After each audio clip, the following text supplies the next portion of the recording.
How to change address on TurboTax. Hello and welcome back to our YouTube channel, How to Tutorials. In today's video, I'm going to show you how you can change your address on TurboTax. In order to change your address on TurboTax, first of all, open any web browser on your device and in the search bar type in turbotax.intuit.com or simply type in turbotax.com. Once you have entered this keyword, press on enter button to search for it. Now within a while you will be taken to the official website of TurboTax. Here ensure that you are logged into your account. If not, use your credentials in order to log into your account. Simply click on the sign in button right here after entering your email, phone number or user ID.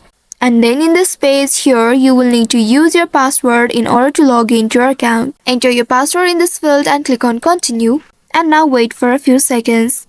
After that, you will be logged into your account. Once you are logged into your account, you will land on this home page.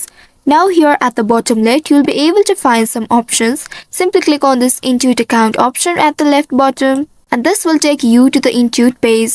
Now here, you will be able to see the profile option. Simply click on this profile option and then here you will be able to see your profile information. From here, choose the address option and then click on it. After that, you will be presented with this form. Now here you can change or edit the details. Once after entering the details of your new address, simply click on the save button at the bottom and then here click on the save option. And then you will see you have successfully changed address on TurboTax. So by following these steps, you should be able to change or update your address on TurboTax. I hope this tutorial was helpful. If yes, don't forget to like, share and subscribe to our channel. Also hit that bell icon to never miss any updates from us. Thank you for watching.